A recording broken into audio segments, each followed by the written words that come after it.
Bon, eh bien c'est le retour du foot, mais aussi le retour de Théodore. Bienvenue, Théodore. Oui, j'avais disparu, mais voilà. Je suis toujours dans la rédac. Oui, avec plaisir. N'est-ce pas? Nous aussi, c'est un plaisir de te retrouver autour de la table. Non, on est dégoûtés. Moi, je suis vraiment, je suis deg. Tu vois pas que j'essaie de cacher justement ma déception. Je m'en vais. Mais c'est aussi évidemment ton retour, mais aussi le retour du football, parce que pour le coup, le Paris Saint-Germain a remporté le match, son premier match de la saison en Ligue 1, et de quelle manière? Victoire 3-1 contre Lens, et il y a beaucoup de choses à dire, je trouve, sur cette rencontre, beaucoup d'enseignements. Est-ce qu'on a vu aussi la patte Luis Enrique et ce qui nous attend peut-être sur la saison à venir ou les prochaines saisons à venir, avec en tout cas Luis Enrique sur le banc?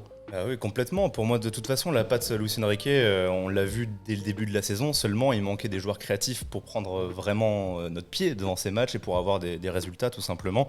On est passé d'une possession stérile sur les premiers matchs à une possession qui donne des buts, qui donne des occasions. Donc franchement, moi j'ai pris un plaisir fou devant ce match, c'est plein d'espoir. On a vu effectivement des prémices, et plus que des prémices, même depuis le début de la saison, avec une grosse possession de balles, beaucoup de passes. On a vu plus de 1000 passes contre Lorient, plus de 700 derrière contre Toulouse, 700 contre le RC Lens effectivement ce samedi. Mais là, disons qu'on a vu un paradoxe, c'est qu'en soi, on a vu une équipe peut-être qui a beaucoup de possession de balles, mais des grosses occasions aussi sont venues sur des attaques rapides où ça a essayé de combiner. Il y a un petit peu de tout. C'est ça qui est intéressant. C'est justement, on avait peut-être la crainte, je pense, lors des premiers matchs, même de préparation, de revoir un petit peu une Espagne Coupe du Monde d'Enrique, où il manquait justement ce finisseur ou ces attaquants virevoltants pour déséquilibrer le jeu. Et là, je trouve qu'avec la simple présence de Mbappé et Dembélé pour offrir des solutions et pour offrir aussi des situations de contre, ça change tout. Un Vitinha qui récupère un ballon, qui s'oriente directement dans le jeu sur une sortie de balle verticale, tout de suite il peut aller trouver Dembélé, Mbappé, ça va super vite. Imaginez l'Espagne justement Coupe du Monde avec des joueurs comme lui. Ah oui, comme ça change tout. Mais tu sais ce que c'est. C'est le Barça tout simplement de Luis Enrique. Faut pas aller chercher plus loin. C'est le style de jeu qu'avait prôné Luis Enrique, où de base il voulait peut-être se détacher un peu du tiki-taka, le mis en place par Guardiola pour essayer d'avoir un jeu de transition plus rapide. Et là, je trouve qu'on est un peu dans l'entre-deux. Il y a aussi autre chose sur laquelle j'aimerais souligner pour continuer sur la patte Luis Enrique, c'est la défense. Je trouve qu'au-delà, parce que là on parle beaucoup de l'attaque, on parle beaucoup de Kylian Mbappé, moi c'est la défense. Je trouve que sur ces 3 matchs, paradoxalement le PSG encaisse 2 buts, je trouve que Paris n'a jamais vraiment été en insécurité pendant ces 3 matchs. Et ils en ont parlé avec Donnarumma en fin de match. Et même lui, tout souriant, dit ça change tout. Ça change tout. Devant lui, il y a une sérénité qu'on ne retrouvait pas l'année dernière. C'est ça. Et justement, ce qui va être intéressant, toujours en lien avec la patte Enrique, c'est que les équipes vont venir jouer contre Paris, ils vont chercher à casser ce déséquilibre et la possession du PSG. Là, on a vu Lens, qui a été peut-être le premier adversaire de la saison, qui a essayé de reprendre le ballon, d'être offensif, tout ça. Ils se sont fait punir. Les 2 derniers buts, c'est des constructions archi rapides. Pour revenir rapidement sur la défense, il y a quand même un gros point positif, c'est Lucas Hernandez.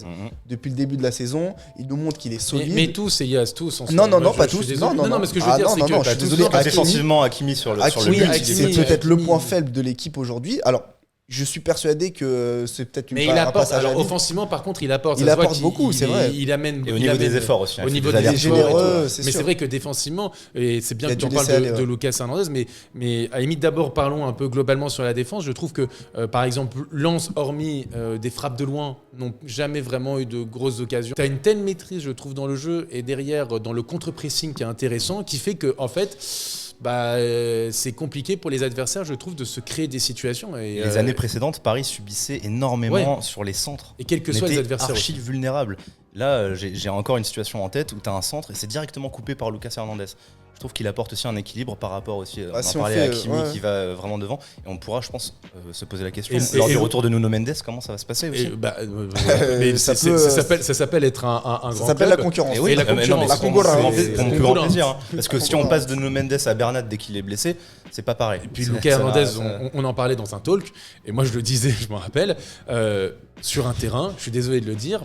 Il est combien Top 3 au monde, indiscutablement. Sur un terrain, c'est top 3 au monde. Voilà, je ne veux pas aller plus loin. De toute façon, ce mec-là, il faut le dire, il représente pour moi, et peut-être que je suis un peu trop dithyrambique à son égard, mais ce mec a tout.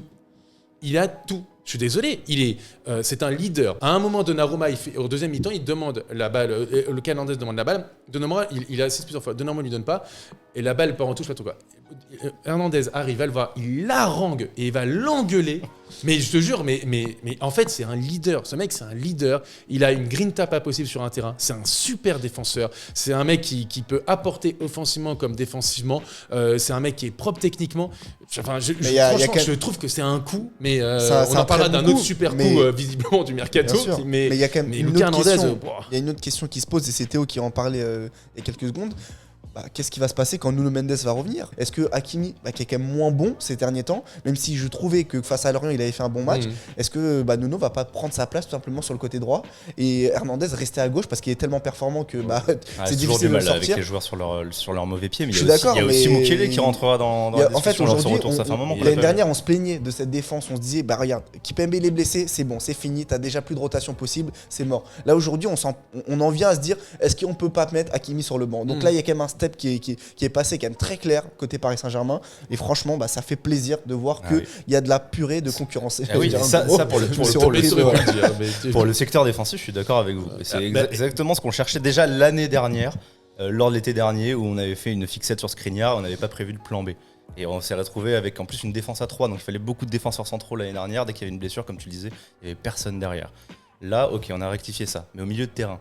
Alors, je pense que ça peut faire la transition. La transition est exceptionnelle et Théodore Vive, incroyable. Vraiment. Je te connais, Jonathan. Et justement, parlons du milieu de terrain. Depuis hier, il y a 2 noms qui ressortent principalement. Bon, les 3 noms, vous me direz. Les trois, c'est à leur manière et tout. Donc évidemment, Manuel Ugarte, Warren Zaïre-Emery, Vitinha. Manuel Ugarte m'a absolument bluffé. Beaucoup de spécialistes du championnat portugais, les chiffres, etc., nous parlaient effectivement du joueur que l'on voit d'un point de vue défensif, c'est-à-dire hargneux, rugueux, un nombre de ballons récupérés monstrueux, une intensité folle sur un terrain. Et ça, on s'y attendait. En revanche, moi, ce qui me surprend, c'est ballon au pied et dans la projection vers l'avant. À un moment, il y a une action, et on en parlait en off tout à l'heure, qui est exceptionnel. Tu en parlais tout à l'heure au poteau de corner, il va faire le pressing, coup d'épaule, il récupère la balle, coup d'œil et une ouverture de 50 mètres dans les pieds de Dembélé qui amène le face-à-face de Mbappé. J'ai fait, mais qu'est-ce que c'est que ce joueur ? C'est quoi ce malade ? Genre, c'est pas du tout le joueur qu'on nous a décrit, qu'on a vu, qu'on a un truc. Et donc, c'était bluffant, quoi. On nous avait décrit un gros récupérateur de ballons. Ça, je pense qu'on est tous d'accord pour dire qu'on s'est pas trompé. Ah oui, non, mais hier soir, c'était 10 ballons récupérés. Face à Lorient, c'était 15 ballons récupérés. Et face à Toulouse, c'était 9. Donc là, on a un mec, et d'ailleurs, Zaïre-Emery le dit parfaitement en conférence de presse. C'est un fou. Il est fou, il récupère trop de ballons. Et aujourd'hui, et même dans les duels remportés. Même dans l'attitude, c'est au-delà de récupérer les ballons dans l'attitude. Quand tu es au milieu en face de lui, tu te dis justement, comme le dit Warren, t'es un fou. T'es un fou furieux qui te lâche jamais. Et moi, il y a une des récupérations qui m'a le plus plu pendant le match. C'est un moment où il se fait dribbler. Et je me dis, ah bon, il a quand même une limite, ce gars. Hop là. La pieuvre. Continue de courir. Et ça, franchement, c'est un mouvement qu'on n'a pas vu depuis très longtemps au PSG. Et surtout que hier, Vitinha était quand même vachement sur le côté. Aujourd'hui, pour moi, c'était Ugarte qui était vraiment face à 4 Lensois au milieu de terrain. C'est lui qui faisait le charbon, comme on dit. Il récupérait les ballons, il se battait au duel. 11 duels sur 16 remportés par Ugarte hier. Contre Lens, hein. Avec 10 ballons récupérés. Andy Diouf, la semaine dernière, on l'avait vu contre le Stade Rennais. Qui fait un bon match, Andy Diouf, d'ailleurs. Mais la semaine dernière, il a fait un super match. Enfin, là, face à Ugarte, on l'a beaucoup moins vu, quoi. Et surtout, si on se rappelle, c'était quand même un des gros questionnements qu'on avait sur ce match. C'était qu'est-ce que va donner le milieu de terrain. Zaïre-Emery, il y avait quand même beaucoup pas de doute, mais on avait vraiment envie de le voir. Est-ce que c'est pas le meilleur match de Zaïre-Emery au Paris Saint-Germain ? Oui. Voilà. Donc déjà, rien que ça. Pour moi, c'est son meilleur match. Franchement, j'ai l'impression, je suis peut-être pas objectif, j'ai l'impression qu'il se donne tellement et il est si juste pour son âge que ça me surprend même plus. Ce qui m'a peut-être surpris par rapport aux autres matchs, c'est peut-être l'énergie qu'il met dans aussi les efforts défensifs. Il y a un moment, je crois que c'est contre Machado, où il revient et il fait un sprint, il le reprend. Il lui met un coup d'épaule. Non, mais de toute façon, il est bluffant. Mais encore une fois, ne nous emballons pas. Ce milieu, est-ce qu'il peut tenir toute la saison ? Je sais pas si c'est le moment d'en parler, mais parce que on le voit tellement. Non, mais parce qu'on le voit tellement. Parce qu'il y a ce sujet quand même. On le voit tellement sur les réseaux. Parce qu'après ce match, j'ai l'impression que c'est les mêmes erreurs du passé. Pareil, le mois d'août de l'année dernière, on s'emballe, au point où la majorité nous dit qu'on n'a plus besoin d'un Marco Verratti. À quoi bon avoir Marco Verratti ? À quoi bon même le remplacer ? vu que ce milieu marche si bien. Il faut pas avoir la culture de l'instant. Ok, on a fait un gros match. Ok, Ugarte il a été excellent. Ok, Zaire Emery c'était top ce soir. Et Vitinha a été métamorphosé hier soir. Et Vitinha, ça fait combien de temps qu'on l'a pas vu comme ça, Vitinha? C'est ça. Et c'est la première fois qu'on voit comme ça. Malheureusement, on peut se poser la question, comme il a si bien démarré l'année dernière, est-ce que ça va marcher sur toute la saison? C'est surtout pour la Ligue des Champions. Il va être aussi entreprenant même, parce que là il a fait des réelles prises de risques, des montées vers l'avant. Alors qu'on a vu un Vitinha pendant 6 mois faire des passes en retrait. On espère que ce sont les prémices justement enfin de l'éclosion de Vitinha. Mais maintenant, comme tu n'as pas de garantie, et le souci, moi, limite, je veux bien peut-être que ces 3 joueurs, après tout, voilà, surtout pour Warren, et attention, il a que 17 ans. Hein, c'est toute une saison. On est au mois d'août, on est au début de la saison, à voir au mois de février, mois de mars. Mais au-delà de ça, c'est le banc. Lee Kangin, Danilo Pereira, Fabian Ruiz, Carlos Soler, peut-être Marquinhos que tu peux monter au milieu. Mais parce que la moyenne d'âge du milieu de terrain du Paris Saint-Germain, c'est 20 ans. C'est 20 ans. C'est Vitinha, 23, Ugarte, 22, Zaire Emery, 17. Et il y a un seul mec aujourd'hui au Paris Saint-Germain qui est expérimenté, qui a le niveau pour la Ligue des Champions et qui en plus connaît parfaitement le club puisque ça fait 10 ans qu'il est là, c'est Marco Verratti. Et moi je suis absolument pour le garder, pour moi c'est essentiel. Après, il y a beaucoup de gens qui disent ça. S'il veut partir et si Luis Enrique ne compte pas sur lui... qu'il parte, évidemment. Non, mais bon. Voilà. Mais remplaçons-le. Exactement. Ou du moins, là, de toute façon, je suis pas sûr que ce soit une bonne idée de le remplacer aujourd'hui parce que c'est là où j'ai du mal sur cette façon de travailler. T'as plus grand monde sur le marché des transferts. On en parle depuis le mois de mai, depuis les protestations de certains ultras. Et au mois de mai, il y avait des 3-4 mois pour travailler sur un remplaçant. Et je pense qu'un petit peu comme l'année dernière où on était à fond sur Skriniar, il n'y avait pas de plan B. Là, on était à fond sur Bernardo. Et t'as pas de plan B. Mais du coup, qu'est-ce qu'on fait si Verratti part? Il y a Luis Enrique, il est très clair sur le sujet en tout cas lui. Lui, il a dit en conférence de presse, pour lui, ça lui va. Et donc, je pense que quand il dit ça, il a en tête le fait que Verratti a de grandes chances de partir. Ou alors peut-être qu'il attend l'année prochaine pour se dire il faut pas acheter un second couteau et il faut acheter un top milieu l'année prochaine, on verra bien. Il faudra voir, c'est clair là-dessus. Mais on parlait de Vitinha, Warren, Zaire Emery, Ugarte, et puis j'ai demandé aux gens, est-ce que pour vous c'est le milieu de terrain titulaire pour cette saison? N'hésitez pas comme toujours à commenter, on vous lit, répond comme toujours. Parlons aussi de l'attaque et ça va nous permettre aussi de nous projeter sans jouer les rabat-joie, mais il faut quand même, ce qui est normal, on a l'habitude des mois d'août qui cartonnent et après peut-être que tu as un peu plus de limites quand tu as des limites au sein de ton effectif. Parlons de l'attaque parce que là pour le coup on a l'impression qu'il y aura peut-être moins de limites en termes de quantité et de qualité. Surtout au vu des rumeurs pour cette fin de mercato. En tout cas, au vu des rumeurs, Mbappé devrait rester au Paris Saint-Germain. Qu'est-ce que tu viens de dire, Jonathan? Je sais. Il y en a beaucoup qui... Voilà. Et on parle donc de Rondal, Colomboigny et Barcola où ça chauffe. Un secteur offensif qui est bien fourni. Mais hier, quand tu as vu l'apport de Mbappé dans cette attaque... Avec sa complicité avec Dembélé, avec tout ça, tu peux imaginer avec Colomboigny, avec le fameux pivot gang qui va être mis en place avec Gonzalo Ramos. Il y a surtout un point qui est hyper intéressant avec Luis Enrique, c'est que pour les 3 matchs qu'on a eu, on a eu énormément de frappes. Là, le match hier soir, c'était 17 frappes. Le match d'avant, c'était 20 frappes. Donc en fait, aujourd'hui, on a des situations, on en a tous les matchs, de marquer des buts. Vraiment quelque chose que j'ai adoré, que je voulais souligner, c'est qu'on est passé quand même de l'année dernière, surtout 2023 du coup, à une attaque qui proposait plus de solutions, où il y avait plus de mouvement. Là, il y a toujours le danger, toujours, que ce soit avec le ballon dans les pieds depuis un moment ou sur contre-attaque. Ou alors un exploit individuel. Tu regardes le premier but d'Mbappé, il marque, mais il a Dembélé qui est tout seul à côté. Le but d'Asensio, t'as Mbappé qui est tout seul sur le côté. Hakimi, à un moment, il tente sa chance, il dévisse complètement. T'as Dembélé qui est tout seul pareil. Il doit lui mettre d'ailleurs. Il doit lui mettre. Non, mais je suis d'accord. Mais voilà, c'est tout ça pour dire que tu as des solutions partout. Et le danger peut venir de partout. Là où on a joué systématiquement que sur le côté gauche d'Mbappé ces 2 dernières années. Là, ça va s'équilibrer. Moi, je pense que le point culminant de cette attaque, ça reste quand même M le maudit. Voilà, faut pas dire son nom apparemment, il faut pas le dire. Mais aujourd'hui, Kylian Mbappé, alors moi, je sais ce qu'on va dire. Alors là, on peut nous qualifier de ce qu'on veut, mais on sait quand même manger, notamment avec Jonathan. Tu ne serais pas un Bappers par hasard? Absolument pas un Bappers, que ça soit Neymar, Messi, Mbappé, Ronaldo. Moi, je préfère le PSG à des joueurs. Sauf Ronaldo, ça c'est... ça je le conçois, il n'y a pas comment de problème. se démonter ça? Ça je le conçois, mais c'est autre chose. Mais aujourd'hui Mbappé, comment on a pu nous dire, et on nous l'a dit, oh là là, il emmène l'équipe vers le bas, c'est un poids pour le vestiaire, pour le jeu il déséquilibre le jeu. Mais les mecs, on se rendait pas compte en fait de qui était Kylian Mbappé, qui c'était. C'est normal parce qu'il jouait plus, c'est normal. C'est exactement ça. Il y a un peu de la posé le pied sur le terrain, les gens 2-3 ans qui portent l'équipe, mais bon.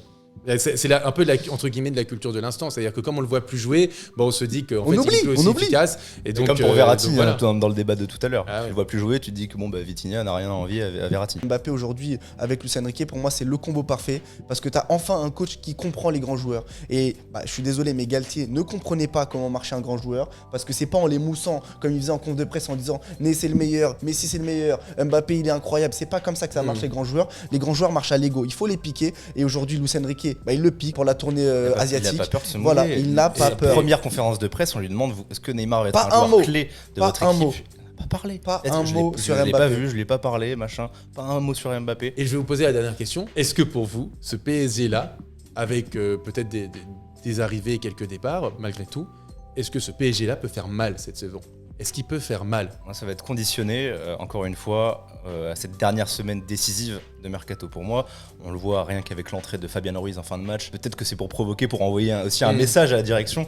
Mais tu vois Fabian Ruiz entrer dans un match qui est presque parfait. Et je sais pas si tu vois, à un moment, il y a une passe, en ailier droit. Il y a Vitinha qui essaie de le lancer en profondeur. Il peut y aller. Et il revient. Oh là là. Il essaye de courir et après Vitinha a dû dire c'est pas Dembélé. Oui. Quand même, ça révèle encore une fois que tu manques aussi de profil pour faire entrer, pour la concurrence. La concurrence, elle est parfaite pour la défense, ce qu'on a dit tout à l'heure, au milieu de terrain et en attaque. En attaque, heureusement, on devrait avoir Barcola potentiellement et Kolo Muani. Pour moi, ça serait super. Au milieu de terrain, j'ai mis encore quelques réserves. Mais en tout cas, je suis quand même optimiste. Tu dis, est-ce que Laurent va faire mal ? Moi, je pense qu'on va gagner avec des champions. Yes. Zéro nuance. Tout en mesure. J'avais pas vu sur ton t-shirt, il y a un petit bonhomme qui dit Yes sir. Yes, Est-ce que ce serait pas un t-shirt de Bappers ? C'est un t-shirt de Bappers. Non mais tu disais est-ce que le PSG va faire mal ? On a déjà fait mal. Ça veut dire qu'aujourd'hui, on a joué le deuxième de l'année dernière et on peut faire mal cette année. Oui, attention. Il faut être mesuré. Au milieu de terrain, on a fait un très bon match, mais ça va pas durer toute la saison, faut pas rêver. En attaque, pareil, si tu recrutes pas Kolo Muani, tu vas être limité en termes d'options offensives pertinentes. Il faudra voir aussi quand l'intensité va être plus élevée, quand il va y avoir des matchs de Ligue des Champions, quand tu vas jouer 2 matchs par semaine, parce que là ça fait un moment que tu joues un match par semaine aussi. Les joueurs sont encore frais. Attention, la saison est très très longue avec le Paris Saint-Germain, on le sait très bien. Et la vérité d'un jour n'est sûrement pas celle de la seconde d'après. Donc au Paris Saint-Germain, il faut faire très attention à ça. Je vais demander aux gens, est-ce que pour vous ce PSG peut faire mal cette saison ou est-ce que vous voulez attendre un peu à la fin du mercato, les prochaines Non, je l'attends, on n'attend pas, on est chaud direct. Non, moi je pense qu'effectivement il faut attendre. Effectivement, il faut attendre à la fin du mercato. Merci Elias. la girouette. Je pense qu'il faut attendre et la fin du mercato, les premières échéances, les premières blessures qui vont arriver parce que ça fait partie d'une saison normale, etc. Donc il faut attendre, mais évidemment quand tu as Luis Enrique en tant que coach, que tu as une défense aussi forte, que potentiellement tu as une attaque aussi forte, à voir. En tout cas, voilà. Merci Théo, ça fait plaisir que tu sois de retour. Avec plaisir. Elias. Théo. Ouais, mais Elias, tu m'as pas suivi. Elias est toujours là, c'est comme ça. On se retrouve très vite. N'hésitez pas, comme toujours, à vous abonner, à liker, à follow, partager, commenter, etc. On est bientôt aux 65 000 abonnés. Ça fait plaisir. Merci beaucoup. Et à très vite pour un nouveau talk. Il y a beaucoup d'actualités qui vont arriver. Ciao tout le monde. Ciao tout le monde.